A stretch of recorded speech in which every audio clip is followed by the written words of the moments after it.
To our amazing viewers at Cheating Tales Lab, welcome and thank you. Your presence makes these stories worth sharing. We'd love to hear, which part of the world are you joining us from? Let us know. Now, let's dive into today's story. Chapter 1. The Foundation of Betrayal. Robert Hayes wiped the grease from his hands with a worn rag, the fluorescent lights of his garage casting harsh shadows across his weathered face. To anyone passing by the modest building on Maple Street, it looked like just another auto repair shop. The sign outside read, Hayes Automotive, Engine Repair and Custom Work. What they couldn't see were the reinforced walls, the hidden servers humming behind false panels, and the prototype vehicles that would revolutionize transportation within the decade. At 38, Rob had learned that perception was everything. 5 years ago, he'd been Robert Hayes, the enigmatic founder of Neuralink Dynamics, a company that had quietly revolutionized military drone technology. The sale to the Department of Defense had netted him $3.2 billion, but the transaction was classified at the highest levels. To the world, Neuralink had simply dissolved due to regulatory challenges. Only a handful of people knew the truth. Rob had become one of the most powerful defense contractors in America, operating from the shadows.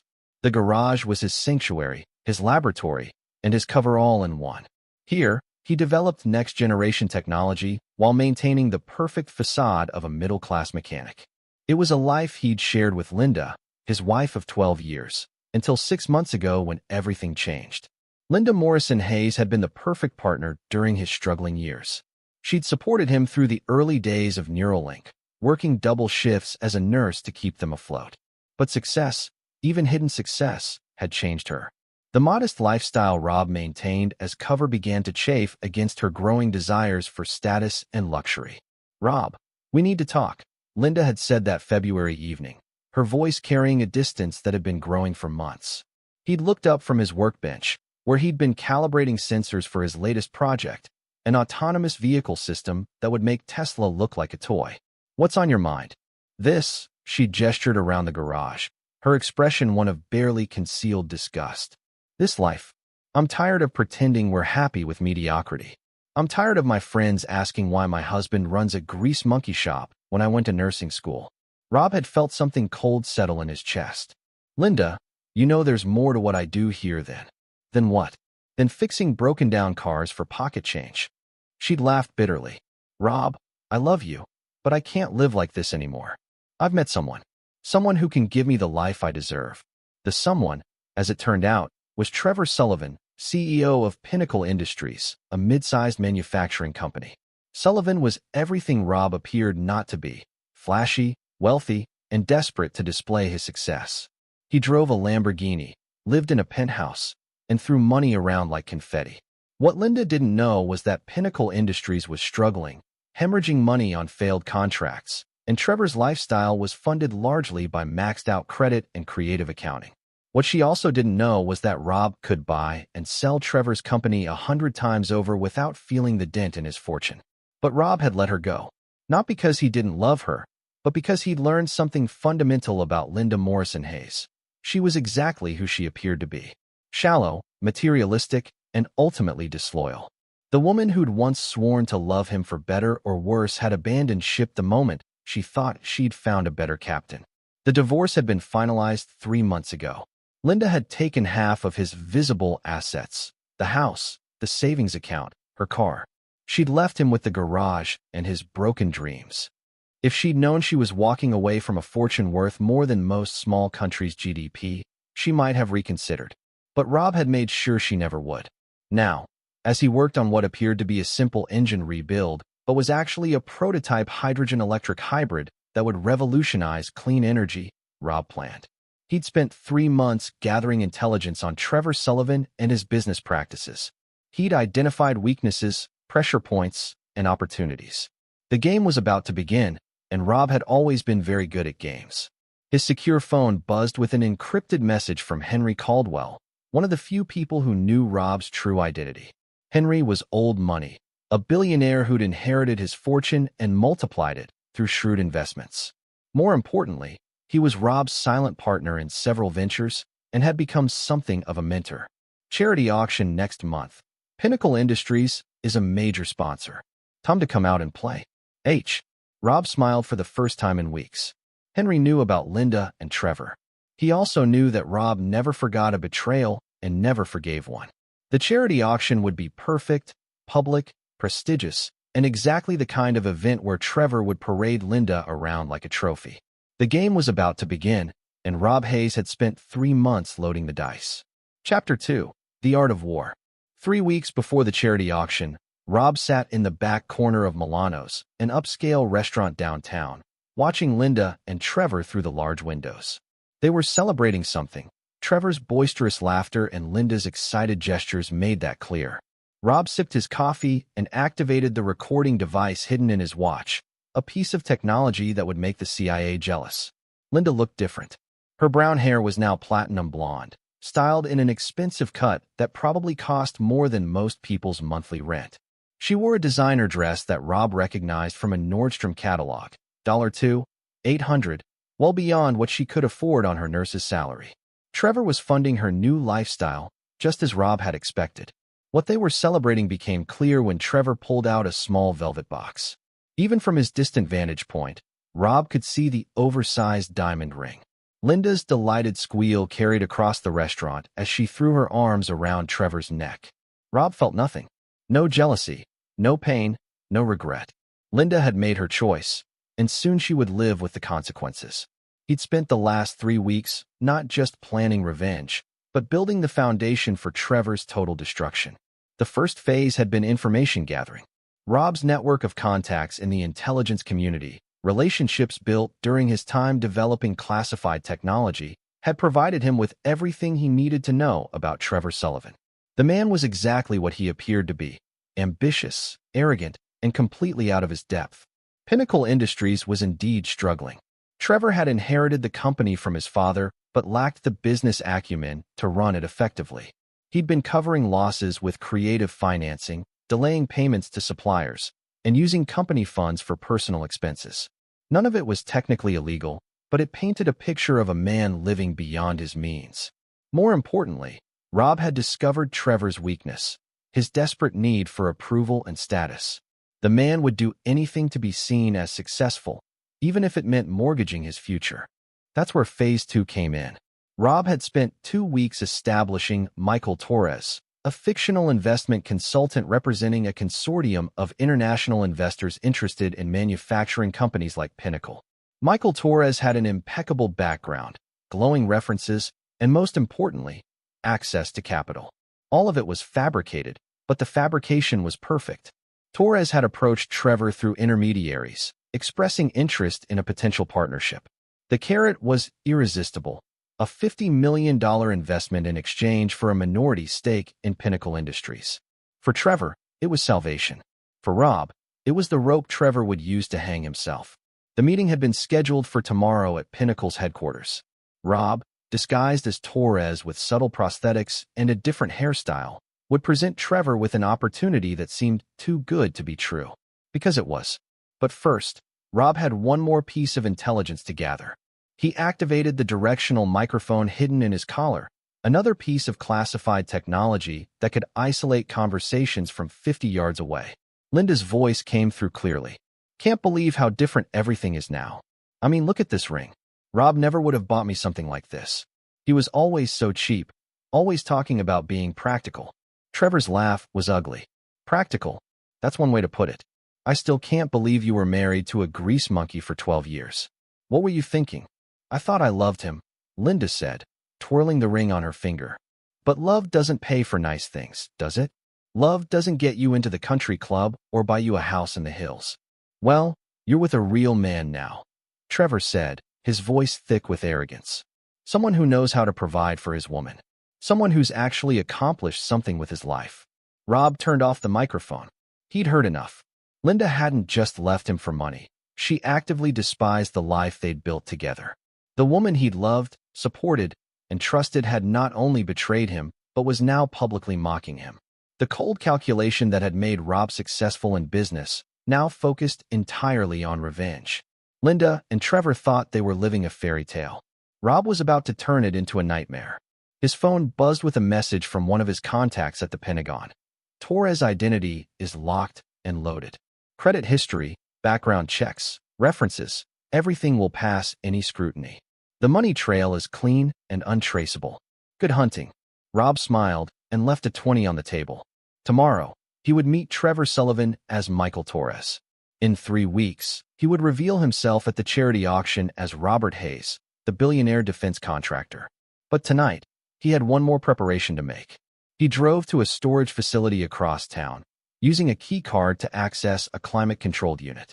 Inside were the remnants of his old life: awards from the Department of Defense, photographs with senators and generals, newspaper clippings from the few times Neuralink had received public recognition before going dark. But more importantly, there were the contracts. Signed agreements worth hundreds of millions of dollars for ongoing projects. Purchase orders from NATO allies. Patent filings that would reshape multiple industries. Rob selected a few key documents and placed them in a briefcase. At the charity auction, when Henry Caldwell called him Sir CEO, these would be his proof. Not that he needed to prove anything to Linda or Trevor. By then, their world would already be collapsing around them. He locked the storage unit and drove home to his modest apartment above the garage. Tomorrow, the game would begin in earnest. And Robert Hayes had never lost a game that mattered. Chapter 3. The Trap Springs. The Pinnacle Industries headquarters was a gleaming glass tower that projected exactly the image Trevor Sullivan wanted: success, power, and prosperity. What it actually represented was a company burning through cash to maintain appearances. Rob, now completely transformed into Michael Torres, walked through the marble lobby with the confidence of a man holding all the cards. The transformation was flawless. Subtle facial prosthetics, professionally applied by a contact from his intelligence days, had altered his bone structure just enough to make him unrecognizable. Contact lenses changed his brown eyes to blue. His hair was dyed black and styled differently. Even his posture and gait had been modified through weeks of practice. "Mr. Torres, welcome to Pinnacle Industries." Trevor's secretary, a nervous woman in her 50s, greeted him. "Mr. Sullivan is ready to see you." Rob followed her to the top floor, noting the expensive artwork and furniture that decorated the offices. Everything screamed of a company trying too hard to look successful. It was exactly what he'd expected. Trevor's office was a monument to ego: floor-to-ceiling windows, a desk the size of a small car, and walls covered with photos of Trevor shaking hands with local politicians and business leaders. The man himself was exactly as Rob remembered from the restaurant: mid-40s, artificially tanned, with the kind of aggressive handshake that overcompensated for deeper insecurities. "Michael, great to finally meet in person," Trevor boomed, pumping Rob's hand enthusiastically. "I have to say, the preliminary numbers your people sent over have got me very excited." Rob smiled, settling into the leather chair across from Trevor's desk. "My clients are always excited when they find a company with Pinnacle's potential. The manufacturing sector is ripe for the kind of vertical integration we specialize in." For the next hour, Rob played his part perfectly. Michael Torres was sophisticated, knowledgeable, and most importantly, wealthy. He spoke about international markets, supply chain optimization, and manufacturing efficiency with the kind of expertise that came from years of running a successful technology company. Trevor was practically salivating by the end of the presentation. "So let me make sure I understand," Trevor said, leaning forward eagerly.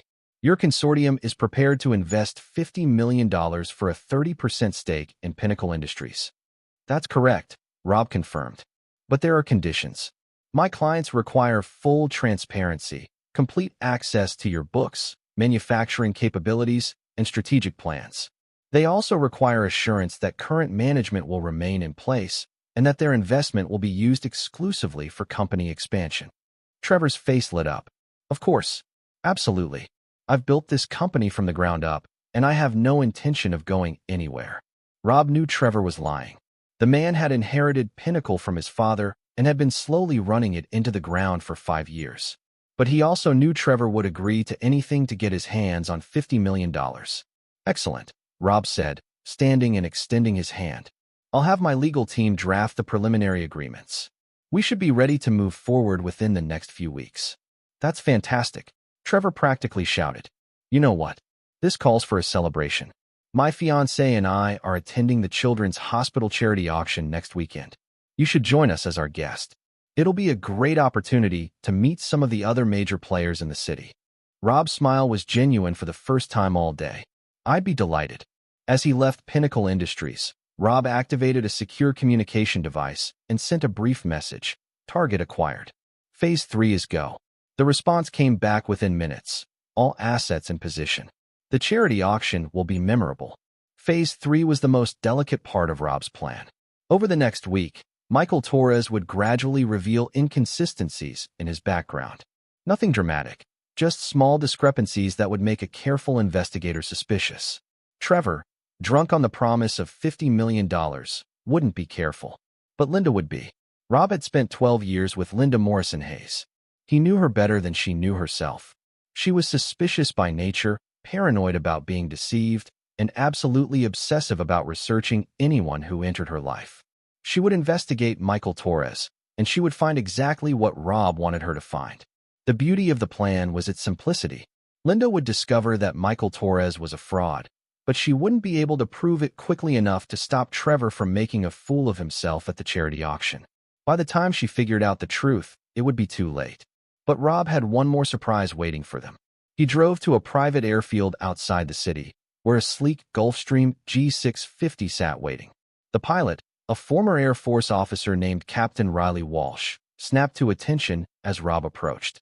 "Good to see you again, sir," Captain Walsh said. "Are we ready for the extraction?" "Not yet, Captain," Rob replied. "But soon. Very soon." Inside the jet's luxurious cabin, Rob opened a secure laptop and began typing. A message appeared on screens in 3 different time zones, reaching people who owed their careers, their fortunes, or their lives to Robert Hayes. The game enters its final phase next weekend. Stand by for signal. Within hours, the responses began flooding in. Ready and waiting. General Morrison. All financial instruments in place. Goldman. Media assets standing by. Chun. Legal team assembled. Rodriguez. Rob closed the laptop and looked out at the city skyline. Somewhere out there, Linda was trying on dresses for the charity auction, probably spending money she didn't have to impress people who didn't matter. Trevor was fantasizing about the $50 million that would never come. Neither of them knew that they were about to attend the most important evening of their lives. The night when Robert Hayes would stop being a grease monkey and become exactly who he'd always been, a billionaire with the power to destroy enemies and the patience to do it perfectly. The charity auction was 6 days away. Rob had waited 6 months for his revenge. He could wait 6 more days. Chapter 4. The Shadow Network. Dr. Amanda Foster had been Linda's best friend since nursing school, and she had serious concerns about Michael Torres. Sitting in her pristine home office 3 days before the charity auction, Linda scrolled through the background check she'd commissioned from a private investigator. "Look at this, Amanda," Linda said, pointing to her laptop screen. "Everything about this Torres guy checks out, but something feels off. His business registration in Delaware is only 6 months old. His previous company supposedly dissolved due to regulatory issues, but there's no record of what those issues were." Amanda, a sharp woman who'd built a successful medical practice through careful attention to detail, frowned at the information. "Why are you so worried? Trevor seems thrilled about the investment." "That's exactly why I'm worried," Linda said. "Trevor sees dollar signs and stops thinking clearly. Remember that disaster with the Chinese manufacturing contract? He nearly bankrupted Pinnacle because he didn't do his due diligence." What Linda didn't know was that Rob had anticipated her investigation. Every piece of concerning information she'd found had been carefully planted. The Delaware registration, the mysterious dissolved company, the gaps in Torres's employment history, all of it was designed to make her suspicious without giving her enough concrete evidence to prove fraud. Meanwhile, across the city, Rob was implementing the most crucial phase of his plan. The abandoned warehouse in the industrial district looked like every other failed business in the area. But inside, it hummed with activity. Banks of computers lined the walls, each one monitored by specialists in cybersecurity, financial investigation, and information warfare. This was Rob's war room, staffed by former military intelligence officers who'd worked for him on classified projects. "Status report," Rob said as he entered the main operations center. Colonel Sarah Martinez, his former liaison with the Pentagon, looked up from a bank of monitors displaying financial data. "Operation Pinnacle is proceeding on schedule. We've identified every debt, every obligation, and every vulnerability in Sullivan's business empire. What about the personal side? Even better, Martinez replied with a grim smile. Sullivan's been using company credit cards for personal expenses for 3 years. His mortgage is underwater, and he's carrying $200,000 in personal debt. The engagement ring he bought for your ex-wife? Charged to Pinnacle's marketing budget. Rob absorbed this information without emotion. What's our timeline for the charity auction revelation? Dr. James Chun, Rob's former chief technology officer at Neuralink, joined the conversation. Henry Caldwell will arrive at 8:30 p.m. as scheduled. The moment he calls you, Sir CEO, our media assets will release the first wave of information about your true identity. By 9 p.m., every major news outlet will have confirmation that Robert Hayes, the mysterious founder of Neuralink Dynamics, is alive, well, and worth approximately $3.2 billion. And Torres will vanish like he never existed, Martinez said. Every document, every reference, every digital footprint will be scrubbed clean. As far as the world will know, Michael Torres was an elaborate fabrication. Rob nodded. What about Sullivan's reaction? Chin pulled up a psychological profile on one of the monitors. Based on our analysis, he'll go through the classic stages: denial, anger, bargaining, depression. But his narcissistic personality disorder means he'll ultimately blame everyone except himself. He'll turn on Linda within 48 hours. The plan was elegant in its cruelty.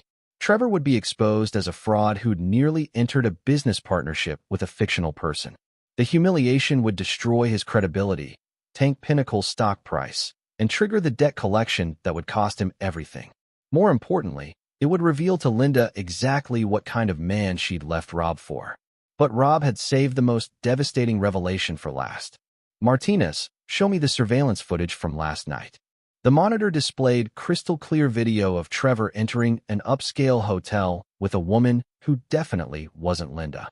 The timestamp showed 11:30 p.m., while social media posts confirmed Linda was at her book club until midnight. Name: Rebecca Thorne, Martinez replied. Sullivan's former secretary. He's been seeing her for 8 months, including the entire time he's been with Linda. Rob felt a cold satisfaction settle in his chest. Trevor Sullivan wasn't just a fraud and a poor businessman. He was also a cheater. Linda had left her loyal husband for a man who was already betraying her. I want this released 48 hours after the charity auction, Rob ordered. Give Linda time to process the financial humiliation first, then show her what kind of man she really chose. His secure phone buzzed with an encrypted message from Henry Caldwell. Confirmed for tomorrow night. The guest list reads like a who's who of American power. Your entrance will be memorable. Rob smiled. The charity auction guest list included senators, federal judges, Fortune 500 CEOs, and foreign ambassadors. When Henry Caldwell revealed Rob's true identity in front of this audience, the story would explode across every media platform simultaneously. But there was one more element to coordinate. Chun, what's the status on the Neuralink demonstration? Ready for deployment, Chun replied. The autonomous vehicle system is loaded and waiting in the garage. When the media asks for proof of your technological capabilities, we'll have a live demonstration that will make Tesla look like a toy company. Rob had spent 6 months not just planning revenge, but positioning himself to emerge stronger than ever. The charity auction would serve as his reintroduction to the world, backed by technology so advanced it would immediately establish him as a major player in multiple industries. Timeline for Linda's financial situation. Interesting development there, Martinez said. Our investigation shows she's been spending money she doesn't have, assuming Trevor will cover her debts. Credit cards maxed out, personal loan for the engagement party, even a lease on a luxury car. When Trevor's empire collapses, she'll be personally liable for approximately $180,000 in debt. The irony was perfect. Linda had left Rob because she thought he couldn't provide the lifestyle she wanted. Now she'd accumulated massive debt chasing that lifestyle with a man who was about to lose everything. Rob checked his watch. 24 hours until the charity auction. 24 hours until Linda Morrison Hayes learned the true cost of her betrayal. Final preparations, everyone, he announced to the room. Tomorrow night, we remind the world that Robert Hayes doesn't forgive, and he never forgets. Chapter 5, The Gathering Storm. The morning of the charity auction dawned crisp and clear, the kind of October day that made the city's elite feel optimistic about their tax-deductible generosity. In her borrowed penthouse bedroom, Linda stood before a full-length mirror, adjusting the straps of a $5,000 Valentino gown that Trevor had bought her for the occasion. She looked stunning, and she knew it. The deep emerald green complemented her new blonde hair perfectly, and the custom alterations made the dress fit like it had been designed specifically for her body. This was the life she dreamed of: designer clothes, luxury accommodations, and a man who wasn't afraid to spend money on her happiness. But something was bothering her about Michael Torres. "Trevor, honey," she called to the bathroom, where he was struggling with his bow tie. "Are you absolutely certain about this Torres investment? I've been doing some research, and there are some gaps in his background that concern me." Trevor emerged from the bathroom, looking irritated. "Linda, we've been through this. The man is offering me $50 million. His references check out. His legal team is legitimate, and his wire transfer confirmations are real. What more do you want?" "I want to make sure we're not being set up," Linda replied, her nursing background making her naturally suspicious of things that seemed too good to be true. "Have you actually spoken to any of his previous business partners?" "His previous company dissolved due to regulatory issues," Trevor said, his voice carrying the edge it always developed when he felt challenged. "That's not uncommon in international consulting." "Linda, I appreciate your concern, but I know what I'm doing." What Trevor didn't know was that his confidence was about to be shattered in the most public way possible. Across town, Rob was making his final preparations in a luxury hotel suite that rivaled anything Trevor could afford. The room was registered under one of his legitimate identities, a shell company that owned real estate across 3 states. Unlike Trevor's borrowed penthouse, Rob owned this suite outright. He stood before his own mirror, adjusting the platinum cufflinks that had been a gift from a grateful general after Neuralink's technology had saved an entire battalion in Afghanistan. The custom-tailored tuxedo had cost more than most people's cars, but more importantly, it projected exactly the image he wanted: understated wealth and quiet power. His secure phone displayed messages from his team. "Media assets in position. Story ready for release on your signal. Chun. All surveillance equipment tested and operational. We'll have full coverage. Martinez. Financial instruments locked and loaded. Sullivan's credit will be destroyed by midnight. Goldman." Rob's transformation back to his true identity was complete. The prosthetics were gone. His hair was restored to its natural color, and he moved with the confident bearing of a man who'd built and controlled billion-dollar enterprises. Michael Torres had served his purpose and would soon cease to exist. But there was one final piece of theater to perform. At precisely 2 p.m., Rob called Trevor Sullivan's direct line. "Trevor, it's Michael Torres," Rob said, his voice carrying just a hint of concern. "I'm afraid there's been a complication with the wire transfer. My legal team is recommending we delay the signing until Monday to resolve some international banking regulations." Rob could practically hear Trevor's heart rate spike through the phone. "What kind of complication?" Trevor demanded. "We've been planning this for weeks." "Nothing serious," Rob assured him. "Just some paperwork that needs to be refiled in the Cayman Islands. These things happen with international transactions. We'll still attend the charity auction tonight as planned, and I'll have everything sorted out by Monday morning." The lie was perfect. Trevor was now trapped between his desperate need for the money and his commitment to attend the charity auction with Linda. He couldn't back out of the event without losing face, but he also couldn't secure the investment that would save his company. Okay, Trevor finally said. "Monday morning. But Michael, I really need this deal to close soon. I've got some cash flow issues that need to be resolved." "Of course," Rob replied smoothly.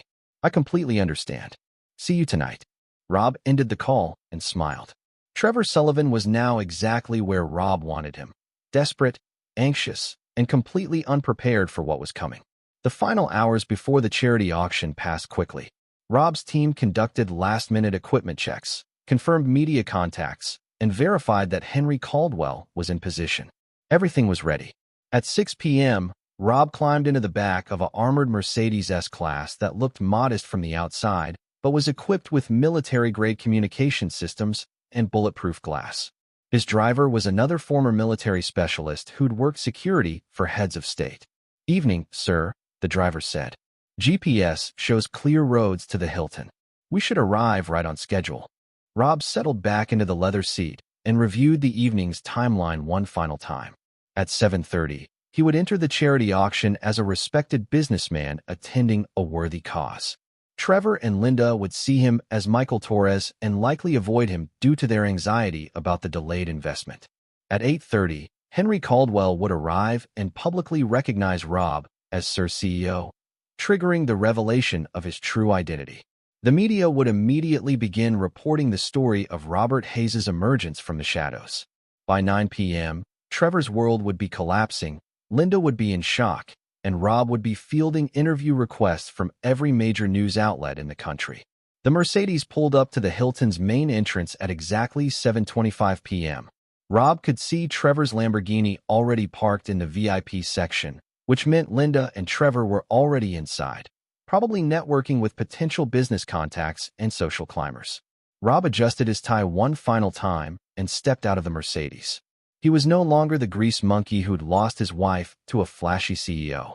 He was Robert Hayes, billionaire defense contractor, and he was about to remind everyone, especially Linda, who he really was. The game was about to reach its climax, and Rob had never felt more alive. Chapter 6: The Mask Falls.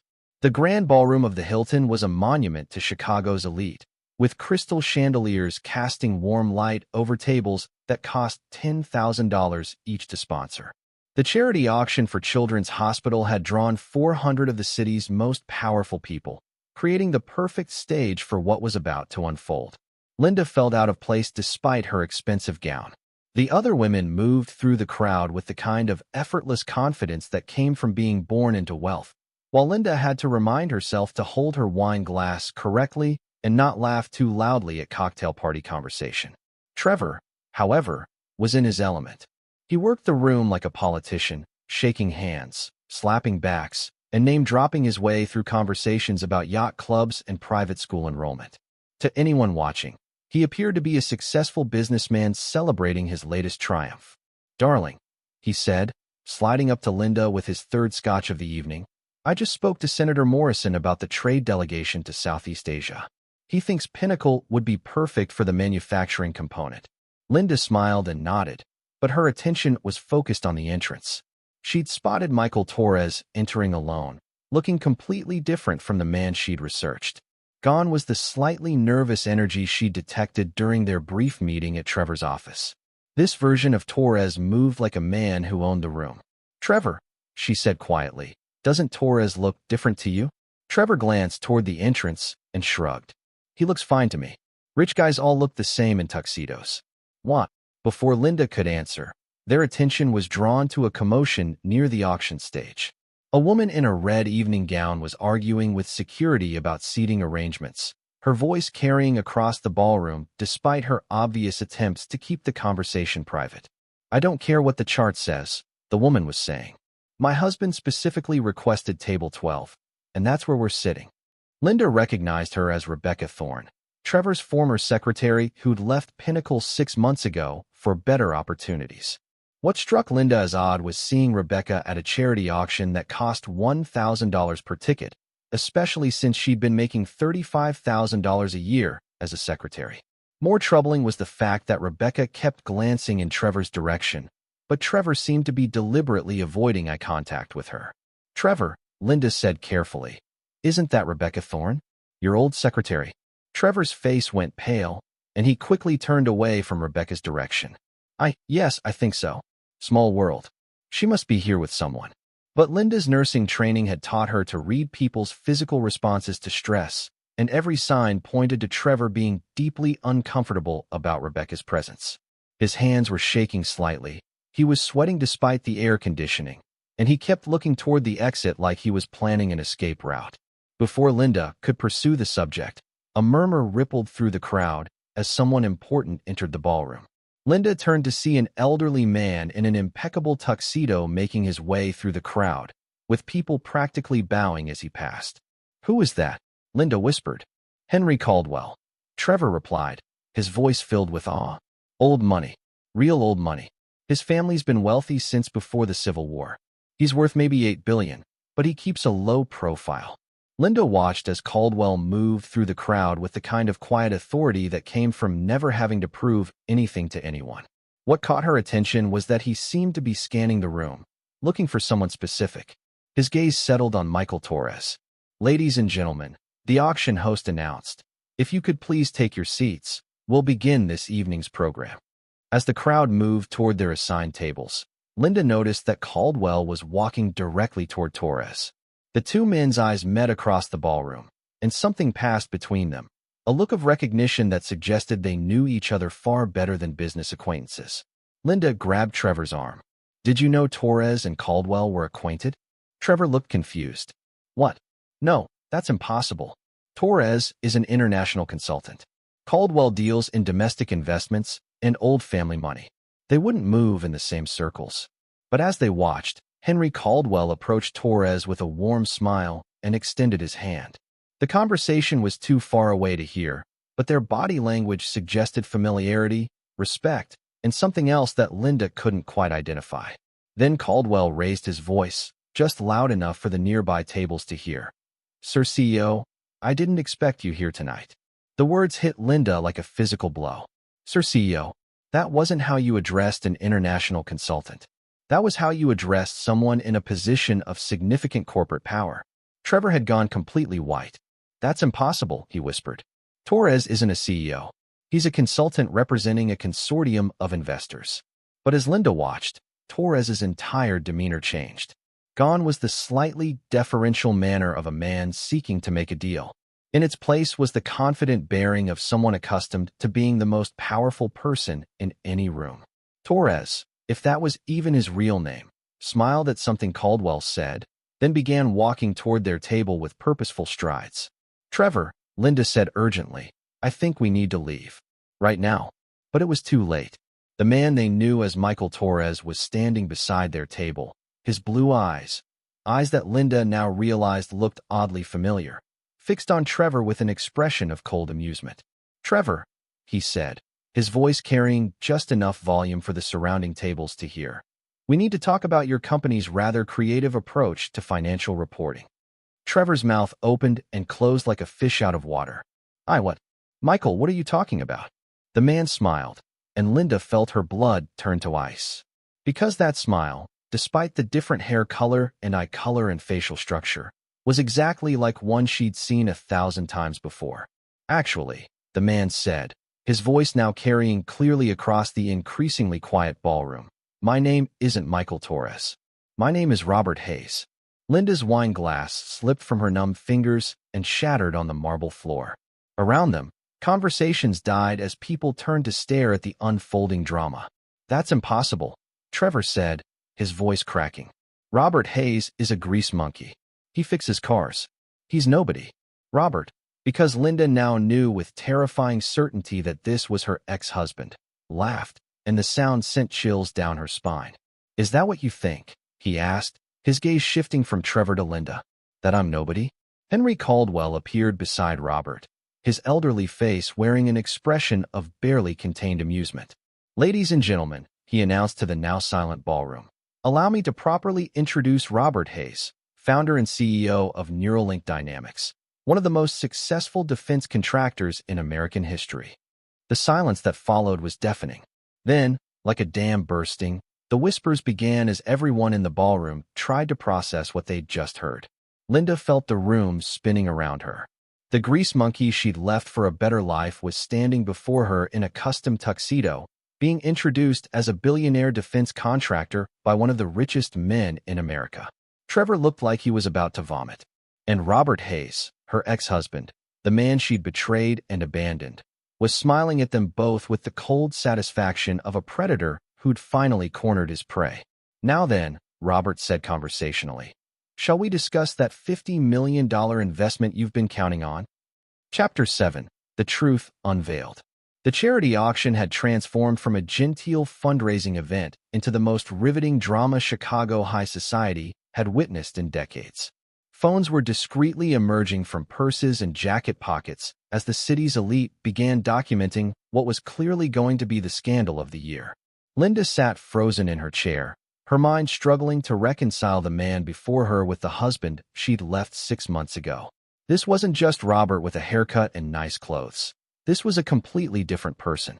The quiet mechanic who'd worked late nights in his garage had been replaced by someone who commanded the attention of billionaires and moved with the confidence of absolute power. "I don't understand," she whispered, her voice barely audible above the excited murmurs filling the ballroom. Robert's smile was neither kind nor cruel. It was simply empty. "Of course you don't, Linda. Understanding would have required you to actually pay attention to the man you married instead of the lifestyle you thought you deserved." Trevor had found his voice, though it came out as more of a croak. "This is impossible. I researched you. Robert Hayes owns a garage. He fixes cars. He's—" Trevor's voice trailed off as the implications began to hit him. "A nobody?" Robert finished. "Yes, that's what you told everyone, wasn't it? Poor Linda, married to a grease monkey who couldn't provide for her properly." He gestured around the opulent ballroom. "Tell me, Trevor, how does it feel to discover you've spent 6 months mocking a man who could buy and sell your company with pocket change?" Henry Caldwell stepped forward, clearly enjoying the theater. "Perhaps I should provide some context," he announced to the increasingly captivated audience. 5 years ago, Robert Hayes sold Neuralink Dynamics to the Department of Defense for $3.2 billion. The transaction was classified, which is why it never made the financial news. But I can assure you, every defense contractor in America knows the name Robert Hayes. A woman at a nearby table gasped audibly. "Neuralink Dynamics?" They developed the autonomous drone system that revolutionized military reconnaissance. "Among other things," Robert confirmed, his gaze never leaving Linda and Trevor. "I've spent the last 5 years developing next-generation technology while maintaining the perfect cover of a small business owner. It's amazing how invisible you can become when people think you're beneath their notice." Linda felt sick. Every memory of the past year was recontextualizing itself in her mind. The garage wasn't a failing business. It was a laboratory. The late nights weren't Robert struggling to make ends meet. He was developing technology worth billions. The modest lifestyle wasn't because he couldn't afford better. It was because he was operating under deep cover. "You knew," she said, her voice growing stronger as anger began to replace shock. "You knew I thought we were struggling financially, and you let me believe it." Robert's expression didn't change. "I let you reveal who you really were, Linda. I trusted you enough to share my real work with you a dozen times, but you were too busy complaining about our mediocre life to listen. You made your choice based on what you thought I was worth. Now you get to live with the consequences." Trevor was frantically scrolling through his phone, apparently trying to verify what he was hearing. "The Torres investment, the $50 million, was never real," Robert confirmed. "Michael Torres was a fictional identity created to expose your willingness to enter into business partnerships without proper due diligence." "Tell me, Trevor, did you actually verify any of Torres's references? Did you investigate his supposed previous company? Or were you so desperate for money that you ignored every red flag?" The color drained from Trevor's face as he realized the scope of his humiliation. Around them, the ballroom was buzzing with excitement as Chicago's elite witnessed a real-time masterclass in revenge. "But why?" Linda demanded, her voice rising. "Why the elaborate charade? Why not just tell me who you really were?" Robert's laugh was cold. "Because the woman I loved wouldn't have left her husband for money, Linda. She would have worked through our problems. She would have trusted me. She would have honored the vows she made." His voice became deadly quiet. "You left Robert Hayes, the garage owner. You never deserved to meet Robert Hayes, the billionaire." A new voice cut through the tension. "Actually, there's more to this story." Everyone turned to see Dr. James Chun approaching their table, carrying a tablet and wearing the satisfied expression of someone about to deliver devastating news. "Dr. Chun," Robert said with mock politeness, "I believe you have some additional information for our friends." Chun activated the tablet and turned it toward Trevor and Linda. "Trevor Sullivan, you've been under investigation by the SEC for using company funds for personal expenses. But that's not the interesting part. The interesting part is this." The tablet displayed crystal-clear video footage of Trevor entering a hotel room with Rebecca Thorne, the timestamp showing a date from 3 weeks ago. Linda's gasp was audible across the silent ballroom. "You've been cheating on me?" Trevor's face went from white to bright red. "Linda, I can explain." "With your secretary?" Linda's voice was rising to a shout. The woman you told me left for better opportunities? How long, Trevor? How long have you been seeing her? 8 months, Chin announced helpfully, including the entire duration of your relationship with Linda. Oh, and Rebecca Thorne? She's been receiving $5,000 monthly payments from Pinnacle Industries, officially classified as consulting fees. Unofficially, they appear to be hush money. The ballroom erupted in excited whispers as Chicago's elite witnessed a complete social demolition. Linda stood up from the table, her designer gown shimmering under the chandeliers, and slapped Trevor across the face with enough force to be heard in the back of the room. "You bastard," she screamed. "I left my husband for you. I destroyed my marriage for a lying, cheating fraud." Robert watched the scene with detached interest, like a scientist observing the results of a carefully controlled experiment. "Interesting," he said conversationally. "You're angry at Trevor for cheating on you, but you seem to have forgotten that you cheated on me with him." Linda spun toward Robert, her face twisted with rage and humiliation. "That's different. Our marriage was already over." "Was it?" Robert asked, his voice dangerously quiet. "Because I seem to remember you being my wife when you started sleeping with Trevor. I remember you lying to me about working late shifts while you were actually in his bed. But please, Linda, explain to everyone how your adultery was somehow more virtuous than his." The silence that followed was deafening. Linda stood frozen, her mouth opening and closing as she realized that every word she said was digging her deeper into a hole of public humiliation. Robert stood up, straightening his cufflinks with casual elegance. "Ladies and gentlemen," he announced to the captivated ballroom, "I believe this concludes the evening's entertainment. Trevor, you'll be receiving a visit from the SEC on Monday morning. Linda, you'll be receiving the bills for all those credit cards you've been maxing out while assuming Trevor would cover your debts." He paused at their table one final time, his voice carrying just enough volume for the nearby tables to hear clearly. "You both got exactly what you deserved," he said with the finality of a judge pronouncing sentence. "Each other." Robert Hayes walked away from the table with Henry Caldwell at his side, leaving behind two people whose lives had just been utterly destroyed in front of 400 witnesses. Behind him, Linda's sobs echoed through the crystal-lit ballroom as the full weight of her choices finally came crashing down. Chapter 8: The Reckoning. The morning after the charity auction, Chicago buzzed with gossip about the most spectacular public humiliation in the city's recent memory. Social media exploded with videos and photos from the event, turning Robert Hayes from an unknown garage owner into a mysterious billionaire overnight. Financial news channels were scrambling to piece together the story of Neuralink Dynamics and its enigmatic founder. Linda woke up alone in Trevor's penthouse, her head pounding from both the wine and the emotional devastation of the previous evening. Trevor had stormed out after the auction, shouting something about damage control and legal consultations. He hadn't returned, and Linda was beginning to understand that he probably wouldn't. She padded to the kitchen in her silk pajamas, another expensive purchase she couldn't afford, and made coffee with shaking hands. The morning news was already covering the story, with footage from the charity auction playing on loop.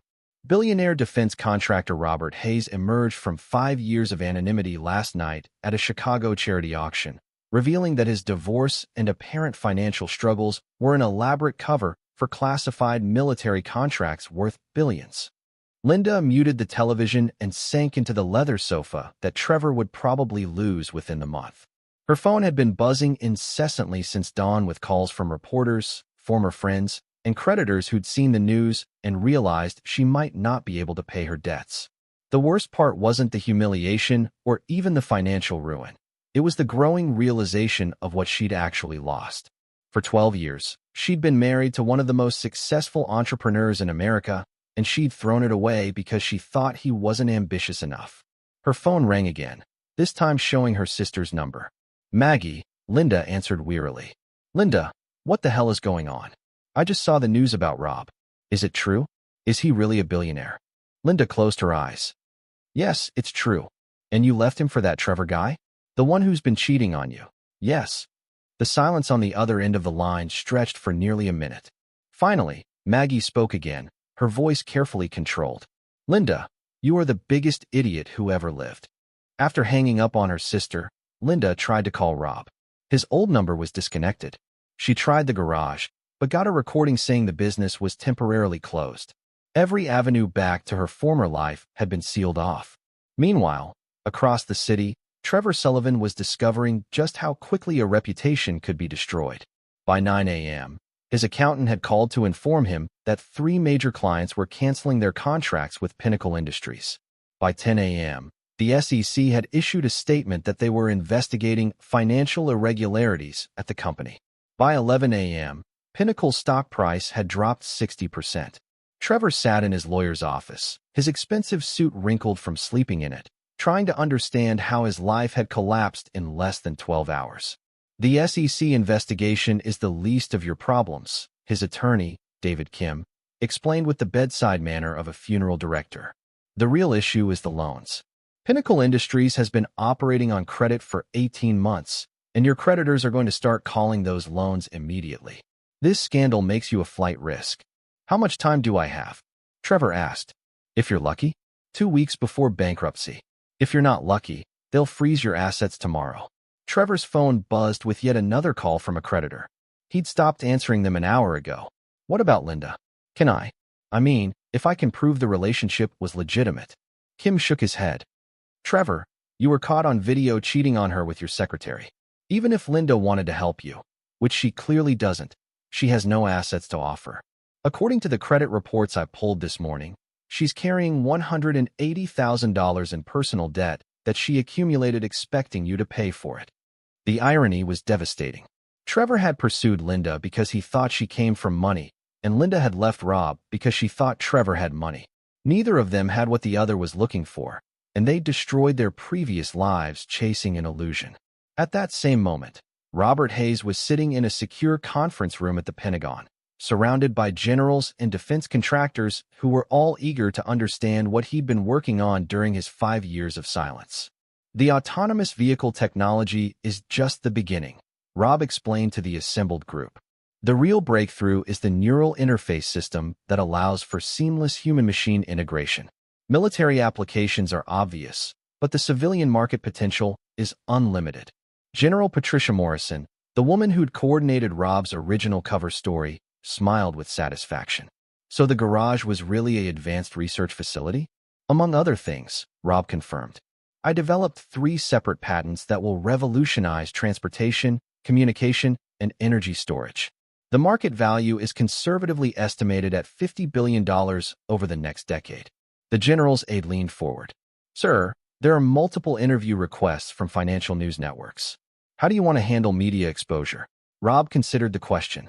His emergence from the shadows was complete, but he still needed to manage his public image carefully. Schedule interviews with Forbes, Wall Street Journal, and Bloomberg. I want to control the narrative about Neuralink's technology and future plans. What about your personal situation? The aide asked diplomatically. The divorce and the circumstances surrounding it. Rob's expression hardened. My personal life remains personal. Anyone who wants to focus on tabloid nonsense instead of revolutionary technology is welcome to interview someone else. But privately, Rob knew the personal story was far from over. Linda and Trevor were facing financial ruin, social humiliation, and the complete collapse of everything they'd thought they wanted. The revenge was thorough, but Rob had one final piece of business to conclude. That evening, as the Chicago financial district settled into darkness, Rob drove his actual car, a $300,000 McLaren that he'd kept in a private garage across town, to the storage facility where he'd kept the remnants of his old life. Inside the climate-controlled unit, he found what he was looking for, the divorce papers Linda had served him with 6 months ago, the document that had officially ended their 12-year marriage and entitled her to half of his visible assets. Rob smiled as he read the financial disclosure forms Linda's lawyer had filed. According to these documents, Robert Hayes was worth approximately $150,000 in total assets. Linda had walked away from a marriage to a billionaire and received a settlement worth less than the cost of her engagement ring. The irony was perfect. Linda had gotten exactly what she'd asked for, half of everything she thought Robert Hayes was worth. Rob locked the storage unit and drove home to his apartment above the garage. Tomorrow, he would begin the process of emerging fully into his new public life as a billionaire entrepreneur. But tonight, he allowed himself a moment of satisfaction. Linda Morrison Hayes had made her choice based on money, status, and social climbing. She'd received a lesson in the difference between appearance and reality that would last for the rest of her life. And Robert Hayes had proven something far more important, that loyalty, trust, and character couldn't be bought at any price. The revenge was complete, but Rob had discovered something unexpected in the process. The anger that had driven him for 6 months was gone, replaced by something much more valuable, the absolute certainty that he'd made the right choice in letting Linda go. She'd never been worthy of the man he really was. Chapter 9. The Final Judgment.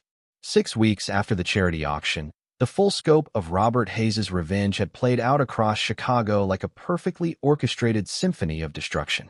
The city's financial district buzzed with stories of the most comprehensive takedown in recent memory, while social media chronicled every detail of Linda and Trevor's spectacular fall from grace. Trevor Sullivan's world had collapsed with mathematical precision. Pinnacle Industries had filed for bankruptcy protection within 2 weeks of the auction, its stock price eventually reaching zero. The SEC investigation had uncovered 3 years of financial irregularities, resulting in criminal charges for fraud and embezzlement. Trevor himself was facing 5 to 10 years in federal prison, assuming he could afford a competent defense attorney. The penthouse had been seized by creditors, along with the Lamborghini, the watches, and everything else that had defined Trevor's lifestyle. He was currently living in a studio apartment in Queens, working as a night manager at a 24-hour parking garage, a position he'd obtained only because the owner hadn't run a Google search on his name. Linda's situation was, if possible, even worse. The $180,000 in debt she'd accumulated had triggered a cascade of financial disasters. Her nursing license was under review due to the stress-related mistakes she'd been making at work. The luxury apartment she'd rented after the charity auction had been repossessed, forcing her to move back in with her parents in their suburban split level. But the social humiliation was the cruelest punishment. Chicago's elite society had made Linda and Trevor into cautionary tales, their names synonymous with greed, betrayal, and spectacular misjudgment. Former friends crossed the street to avoid conversations, and Linda couldn't go to a grocery store without recognizing someone who'd seen the auction footage online. The irony was that Linda now understood exactly what she'd lost. The news coverage of Robert's emergence had revealed not just his wealth, but his genuine brilliance and accomplishments. She'd been married to a man who'd revolutionized military technology, created breakthrough innovations in artificial intelligence, and built relationships with the most powerful people in the world. And she'd left him because she thought he wasn't successful enough. On a cold December morning, Linda sat in her childhood bedroom, surrounded by the debris of her former life. Designer clothes hung in a closet next to teenage concert t-shirts, creating a surreal timeline of bad decisions. Her phone buzzed with another call from a debt collector, which she ignored. A soft knock on her door interrupted her misery. "Linda," her mother's voice called. "There's someone here to see you." Linda's heart jumped. For weeks, she'd been fantasizing about Rob appearing at her door, ready to forgive her and take her back. The fantasy was pathetic and she knew it, but it was the only thing that made the days bearable. She ran downstairs, not bothering to fix her hair or change out of her pajamas. But the man standing in her parents' living room wasn't Robert Hayes. "Mrs. Hayes?" the visitor said, consulting a clipboard. "I'm David Rodriguez from Hayes Legal Services. I have some documents that require your signature." Linda's mother hovered anxiously in the doorway as Linda accepted the thick manila envelope. Inside were divorce finalization papers, property transfer documents, and a letter written in Rob's precise handwriting. "Linda," the letter began, "these documents complete the legal separation of our lives. As you'll see, I'm transferring ownership of our former house to you, along with enough money to pay off your current debts. This isn't kindness, it's closure." Linda's hands shook as she continued reading. "You made your choice based on money, so let me be clear about the financial reality. The house is worth $300,000. Your debt forgiveness totals $180,000. In exchange for signing these papers, you'll receive approximately $120,000 in net worth, almost exactly what you thought I was worth when you left me." The next paragraph was devastating in its clinical precision. "I want you to understand something, Linda. This money represents the absolute limits of my charity toward you. You will never see me again. You will never contact me again.